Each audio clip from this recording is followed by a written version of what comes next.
Okay, race fans, good to have you back in here as we get ready for race number 36 on today. And of course, it's going to be the F500. So we got 3 rounds here, 3 more. He's Dylan Fox, who's been on a tear on that 23 Hart Roofing machine of his. Will be joining in here along with the 55 of Chad Bestuel. Then the 965, of course, going to be one of the Graber boys. That's going to be Austin out of Clear Lake, Minnesota, jumping in. Then a guy that so far today has not been beaten yet, but it's a good challenge. Is going to be Justin Lundeen out of Grand Forks on the Pinkett Forward, number 124. And then Ty Hagan's going to be out here on the 137 out there again. Out of New London, Minnesota, that's the Heartland Construction Hansen's Tire and Lube machine. And then, of course, the 77 of Dylan Herman lines up also out there out Detroit Lake. So here we go. Again on the outside, taking that lead one more time. Well, for a second, it looked like it was going to be Lundeen in the 124. But I think Fox was able to sneak back by him on the inside. This should be a good battle. These two guys have been 2 of the fastest sleds all day long. Here they come. Fox coming to the flag with the lead right now. Lundeen running in that number 2 spot. I believe that might have been. I'm taking a look and see if that was Graber sitting in 3rd right now. It's Graber. Okay, good. We got that, Bobby. Thanks for the correction there as they go into turn 3. And right now, Dylan Fox looking pretty good in this one here. Fox got the lead. White flag coming out. Lundeen, Graber. And then the 74 of Dylan Herman sitting in 4th out there right now. Well, I'll tell you what, Dylan Fox has got things dialed up. They've been making that thing faster as the day has gone on. They come off, white flag out here right now. Looks like we got one more. We're going to get checked.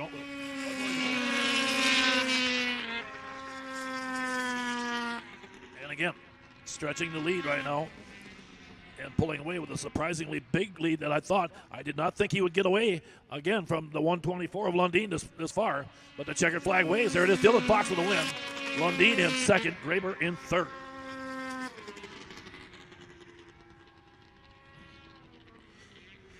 Okay, our 18th annual Race on Trace. Hope you're having a good time here again. Like I said, if you get a chance to see anybody from the Grey Eagle or the Bertram Lions Club, give them a big old pat in the back. And, of course, if you see Mike and any of the crew around from Central Minnesota Pond Racing, thank them for this great racing series they put together. This thing is growing bigger and bigger every year. It's almost getting to a point where it's getting scary. Okay, let's get ready. The 111 and heat race number 2 is going to be, of course, a familiar name out there. And, of course, that is going to be Tanner Foss out of Strathcona. Dalton Broughton will be out there in the 215 machine. Broughton comes out there again. He's got a win already out of Butterfield. Then you got Brody Winslow in the 003 machine. Brody down here out of Roseville, Minnesota. Dan Iskirka on the 815 out of Andover, Minnesota. The 9W, of course, the multi-time world champion Jeff Watson out of Princeton lines up out there again. And the Challenger Performance machine is Derek Meyer has been a very, very good runner all day. The 10 machine, the Michigan racer down here. And Calvin Cook also joining the field again. Look at that field there. Boy, I'll tell you, all 7 of them sleds were in that corner. Not much separation. Again, down the back straightaway, they loaded up against the head into turn number 3. See how the field shakes up. This should be a wide open shootout again here right now. As they come off turn 4 down that front straightaway, and your leader is going to be the 75. Calvin Cook followed again right now by the 215 of Dalton Broughton. Broughton sitting in at number 2 spot right now, holding tight, not with a big spot, but he's getting some pressure again from the backside. Looks like Jeff Watson also starting to close the gap. But again, coming the flag, white flag out here right now again. Cook sitting in that number 2 spot. Tanner Foss has now moved up into 3rd on the 111. Foss has moved up into that number 3 spot. Continuing to charge up there again. Get ready for heat race number 2 of 3 here again for the Pro Lights. And right now it is going to be the 75 looking good as the checkered waves for Calvin Cook. I'll tell you what, Pappy, these races here, they don't take long, do they? When you get the Pro Lights out there, Ron, there's no holding back there. These sleds run at about 100 miles an hour, and they do not back off going into the corners. They just hold it. They just absolutely, they'll just pump the accelerator once or twice there on the handlebar, just a little bit, just to set the sled, and they're right back on it again. Well, that's for sure. These IFS machines are different with the way they ride them. It seems like they squeeze the trigger more as they enter the turns. In the old days, you had to let up and brake and kind of hang on and slide around on those other old machines. But here we go, heat race number 3. Tanner Davey, the 685 out of Badger, comes up. 75 will be Adam Gorno out there also joining in. Cody Skolton again out of Laverne, Minnesota. And the one machine comes up there, as does the 5 out there, the Woody's Traction Products. Number 5 up, Ross Olson out of Glendon, Minnesota. Then you got Jonas Gus coming back up again in at number 71. Aaron Davey in the 213 should be popping out. And then, of course, the women's world champion, Kendra Westlander. She's rolling up into the staging area right now on her familiar Wall Brothers Racing number 113.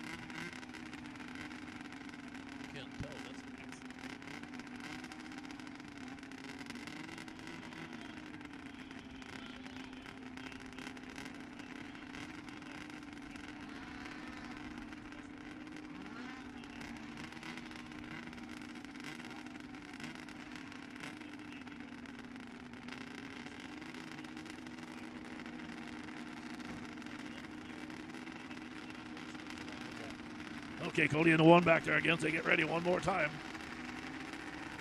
We'll get the field set. Let's watch this again. And again, good start on the outside. We'll see how this thing plays out, though, as they go into turn 1 and 2. Ross Olson also had a good jump on the bottom down there. Coming into turn 3, same thing. And they are holding. Is the red flags out there right now? Or let's see here. Oh, there was a jump again. Okay. Yeah, they seem to always get a little bit trigger happy there on the start there. And boy, I tell you what, these 500s they line up, and boy, I tell you, everybody needs a little bit of an inch of push, and boy, I tell you, they get ready to go, and not uncommon to get a little jump start. And that's what we're doing here. And always good to see the Westland sled out there. She runs that sled better than anybody I know, and you always can pick her up out in the racetrack. Her hair is always flying out of the back of her helmet, and man, do they run good every year coming down there from northwestern Minnesota there. Yeah, pretty special talent. Young gal, loves her horses. Just a busy girl. I mean, I tell you, just so athletic. I tell you. Okay, well, let's get ready one more time. Here they come. West 71 got the charge on that one. Field goes into 1 and 2. Kendra Westland using that outside line this time again. And boy, she's got some speed up there as she's now moved into 3rd place as they come into turn 1 and 2. Let's see how this thing plays out. Lap number 1 coming to the flag, looking good. It looks like it. Yep, the 213 leader of Davy. Kendra Westland's now moved up into the 2nd spot again. Tell you, I don't think she was that fast last week at Strathcona. They've done some work on that sled this week. I'll tell you what, Pappy. And you knew she could ride it, but boy, now she has been flat out running down people. She just pulled out And again, she's going into turn 1 and 2 here. Looks like she's going to take the lead rock. She's just that tough on the outside. She just absolutely will not come off the throttle. And they got a good race here for 1st and 2nd. 1 and 2 side by side. that's a bait. Here they come out turn 4.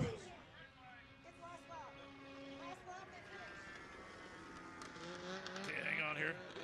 I think that might have been the Westland.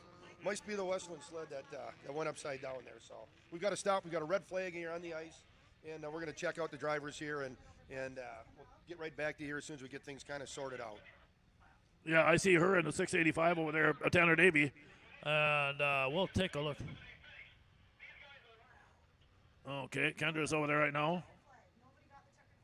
Kendra's a little frustrated here right now, as you can tell. But she was up moving on. That's good to see. Whoop. Yeah, looks like all the drivers are up and moving, which is a good thing here. They've got a couple wrecked snowmobiles sitting out on the ice. They're going to have to get straightened around here. And once we get that figured out, kind of everything ironed back out, we'll go forward from there. You know, interesting thing on the Westland group, she used to run a race car just like the same way, Ron.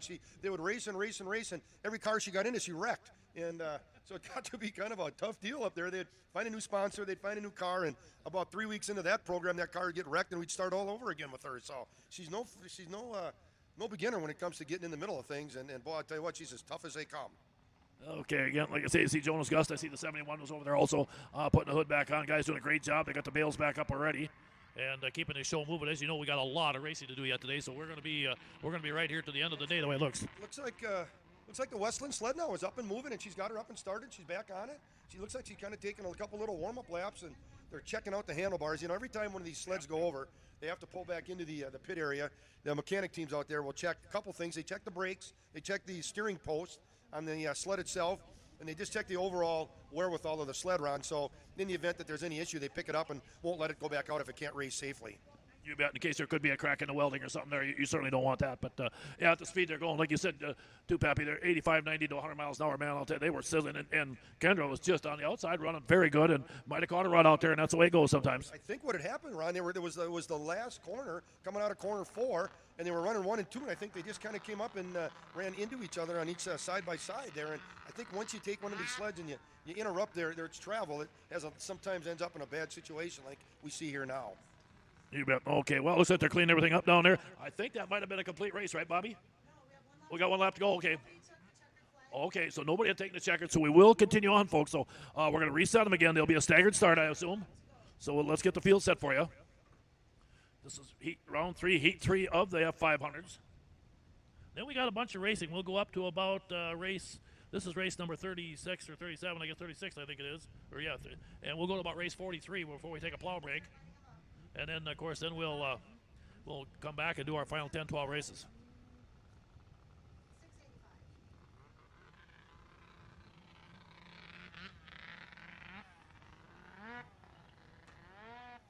Okay, here we go.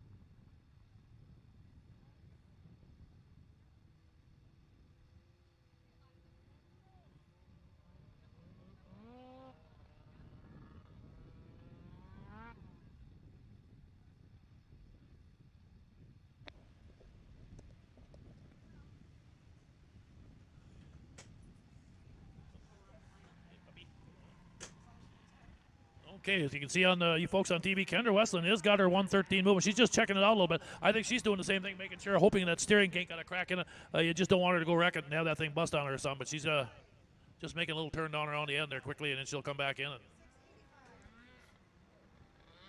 Yeah, so typically what happens in a situation like this, Ron, when they have an accident, or they got to just make sure that the sled is back in order and ready to go again. So the Westland team requested a hot lap. We can't quite do that during the race itself. Once they enter the ice and they're on the race surface, they have to maintain that position.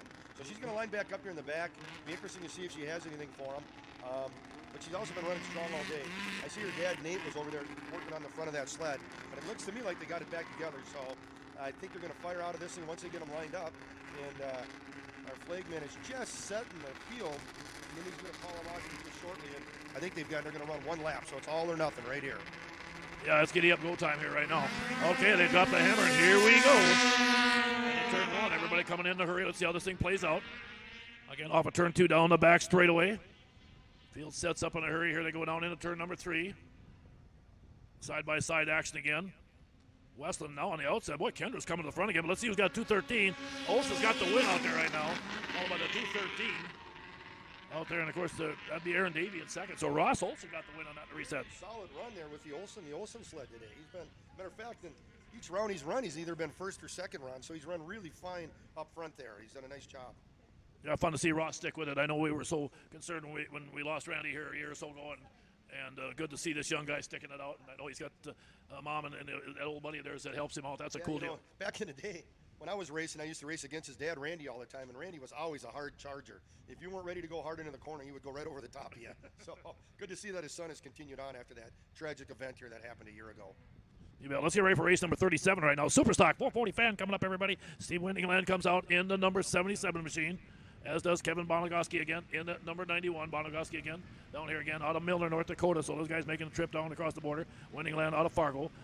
John Warner comes up in the 84 machine. John, too, also out of Fargo, North Dakota. A lot of guys up in that area making a trip down. Then, of course, you got Sheldon Carlson up here on the 15. He's out of Mackinac, North Dakota, out by Grand Forks. And then Sarah Schindler comes up in her number 80X. Sarah's always fun to watch out there in that machine of hers. We are set. We're going green. I didn't get the rest of it. We'll get them in a minute here. Also had Adam Bragelman, the 717, Brandon Barber, the 72. Some good racers out here. Taden Nelson, the 911, Geese King in the 717G. That's Mitchell, and Zach Hilton in the 731. So let's see how it plays out again here right now. Superstock 440 fan. And I believe this is their final coming up. And is the final. Yep. Okay, there we go. Ahead and double check there. And taking a look. We couldn't tell for sure if that was Geese King in the lead out there. Okay, Brandon Barber again. Well, we've been tough on Brandon today. We gave him a new name earlier. Now when he is leading, we don't figure it out here. I've been tough on him today. Brandon's going to hate me for a long time. Okay, but he's doing a great job. Here they come. And Carlson moving up into second there right now. Kind of stretching on just a little bit here right now. But again, like I said, good clean racing. And today, basically all day, we've been lucky. The racers really racing hard, clean. You're going to have a few flip-ups. Yeah, it's been really a good race all day long. It's a couple little tip-overs here. But all in all, it's been a nice day out here. A beautiful day out on Trace Lake, Grey Eagle, Minnesota. Okay, there we go again. Barber picks up the win. Sheldon Carlson right there in that number 2 spot again. Putting the heat on. We'll come down now. Let's see. Yep, here we go. I think this is their last chance qualifier here now. And how many taking out of this one here, Bobby? Is it 3 that go out of this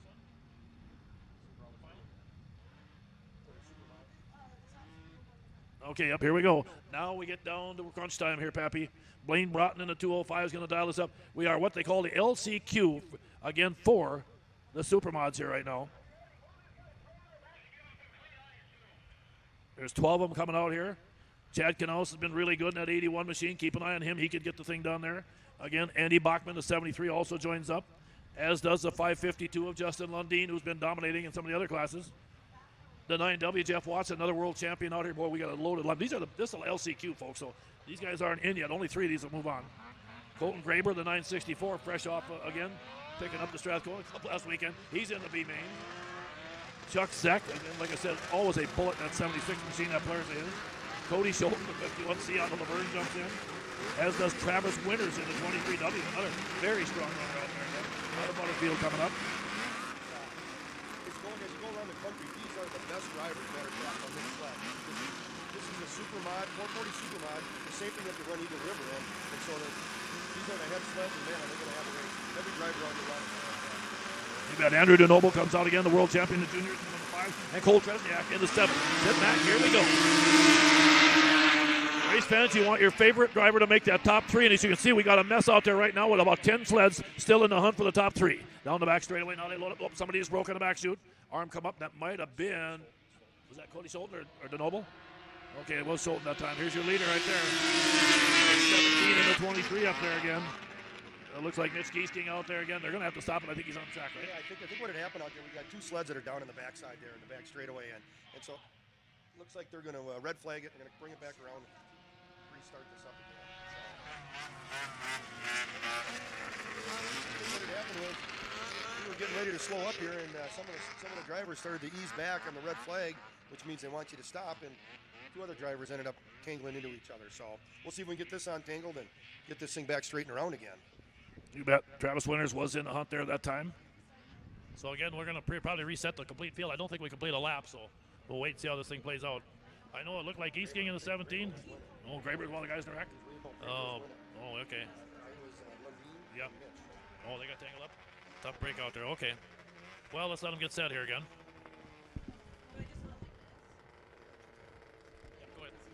Yeah, it looks like in its last race here, when they pulled up short just a little bit, started to slow down. It looks like Mitch Giesking's sled made some contact with Lundin, with Justin Lundin's sled. So they're going to try to get that on straight and about, and away we go again. Another old driver from the old days, 76, Chuck Zek. Chuck, 65 years old, still racing hard, racing with us hard. Good to see it. Took a little walk here during the plow break as they're straightening this out here. We looked around and had a nice visit with the Tresniaks here. They come to us down from the Wisconsin Dells area, kind of Friendship, Wisconsin, I guess would be their home. And I asked them, we used to race many years ago, and I thought it was their grandfather, and it turned out to be it was their uncle. And so he was the one that kind of started that race team, Ron, back then. And, boy, I tell you what, they've been racing for many, many years out of Friendship, and they've been super strong. Good family. All the grandkids are still doing it, and they sure do a nice job when they show up whatever race event that they're at. So they're just kind of backing them off here a little bit. We're trying to figure out the race order here. We got a couple sleds down in the corner. And, yep, Justin was a hard runner. He's been running hard all day long. And, boy, I think I'm not sure he's going to pull that back. I don't know if he's going to make it back out yet or not. I don't think so. Interesting sled we're watching out there. Colton Graber's running a mid-engine Rupp. Ron, we haven't seen one of them for a long time. And kind of an interesting snowmobile, mid-engine Rupp. They ran them really big back in the 70s, and they would run. A guy by the name of Jay Sperry would run that sled. Then I think this is Jay's team, if I'm not corrected it. And I think he's the head mechanic on it. I think he still owns it. He's just a little too old to drive it. And so he's got this new young gun in there, and he's sure doing a really good job. Well, at any rate, they're going to bring this on back. I'm going to turn it back over to Ron. They're going to reset this group, and then we'll shoot them up. Okay, once again, top 3 lock in here in this one here. Pepe, let's see how this thing plays out again one more time. They're locked up in staging. The field's shrunk a little bit now, down to about 8. He's got a good hole shot for a minute in that one there. And also coming up on the outside, looked like DeNoble in the 5, or one of those guys got a good jump right behind him again. Let's see how it plays out as they come down into turn 3. Leading the field here again, and I think that might be the winner. Travis Winters at 23 in the lead. Watson's in the lead, yep. Jeff Watson's your leader right now. No surprise to see that many-time world champion get up there and look good out of Princeton, Minnesota. We'll see who's second, third right now behind him. The bubble sled is that white. Okay. It sounds like Chad Knaus running second, and in third, Blaine Broughton in the 205. And Giesking just took it away. Well, no, I think he took it back again. They're going back and forth, and Giesking able to sneak by and move in. That puts him in. Let's guarantee the $100 bill right there just to finish this. That's some good running by all 3 drivers there. First, second, third. They are side by side. And coming across, Jeff Watson in 9W. Strong runner. He's used to running right side by side. We've got Chad Knaus in the Silver Bullet Skidoo team. Great there. And our third and final. I think it might have been Giesking, right? Oh, Mitch right, yeah, all the way up from southern Minnesota. They're right on the Iowa border. Mitch Giesking. That's going to set our lineup for the big race here later here this afternoon. Now we got a fill-in race, folks. One we didn't have on the list here earlier. We're going to add the Superstock 340 free air final. Race number 38A. It's another one here. So this one here, I don't think we had on the board. And we'll get the field set for you again. Corey Schindler should be coming out in the 08X again. Trenton Bell, who's been really good over here again, one of the Wisconsin guys, on the 29. Sheldon Carlson again. coming up again in his 15, the North Dakota racer. Then Sarah Schindler, who's been, well, the first, second, third all day long on that 80X, also joins up along with Jason Sunby in the 56X. Then Kyle Maug has been on a tear. Kyle has been really good all day. That Wisconsin driver's been dynamite at 130 coming up, along with Zach Hilton in the 731 joining the party. Then Braden Stenser, the familiar name in the 222, comes up to join us. And then Mandy Giesking comes back out again in the 17. And Randy Newman coming back out again on the 83X, the Rupp. I always like to see Randy out there. Randy runs those Rupps. They've been running them for long. Him and his father started the Vols Racing organization many, many years ago out of, actually it was out of the Osakis area. And they used to do a lot of lake racing. And but anyway, good to see Randy out there running with the young guns out there today. Okay, we'll set them up again one more time, race fans. Here we go. Another wild finish coming up here in this one here. Here they go. Kyle Maug got a good start there, jumped out. I think he was okay, though. I don't think the flagman did it at all. Oh, they thought he jumped at that time. Okay, well. Okay, boy. I think Maug has been he's been really, really good on that sled all day, and I think he got just a little bit itchy there on the trigger run, and so they're going to back him back up here. They're going to reset the field. My guess would be they're going to put Maug in the back, but that's not going to slow him down. He'll start from the back, and he'll end up in the front. You just watch. Yeah, he's fast enough. He'll be able to get up there. Sometimes this might be what you call selling tickets. Gives you a good race out of it. Tough deal for Kyle. I hate to see that for him, but I'm sure he's a little frustrated here right now. But again, here they come. And yeah, look on. Okay, there comes Sarah coming up on the 80X. Okay, there we come, and they're going to direct. Looks like Kyle back there. Yeah, here he comes. And I see Danny the Flagman's going to put Kyle back here about, I would say around about 5 sled lengths. So we'll see what Kyle's dad, Spud, has up his sleeve on this one. I think he's got that clutch sitting pretty good. And I guarantee it, he'll be up front here before the end of the race. You watch. Okay, again, they set it up. Here they come. Oh, and a tough start. Randy Newman could not get that Rupp to ignite that time and just didn't get off the flag. It looks like a load up on a tough break for him. And in the meantime, the rest of the field down that back straight on here, right, Maug is moving up in a hurry on the outside vectors, moved up into about 6th place already, but he's got a ways to go this time. And not a lot of time to do this. They come off turn 4, leading the field of flag, and lap number 1. Okay, looks like Stenser in that 222 is your leader. Braden in that 222 looking good down that back straightaway. Stenser starts to stretch it out, so he gets a little bit of breathing room down into the head in turn 3. We'll see who charges up behind him again. Now coming off of 3 and 4, here they are at the flag here. Stenser still looking good. I think Maug is now moved into 4th place, now up into 3rd place actually. And you're right, Kyle Maug is really turning up the heat here right now and putting the pressure on. Here he comes now, coming after the 2nd place sled. Maug going to run out. He's probably going to run out of time to win it, but here he is. Coming off turn 4, they come to flag. They drop to the inside. Maug going to try it up there. He gets on the inside. Whoa! Boy, Kyle Maug just ended up a sled length short on that one there. I tell you what, he started way in the back at the beginning of that race, and he drove that thing all the way to the front, and he lost just by about a quarter of a sled length.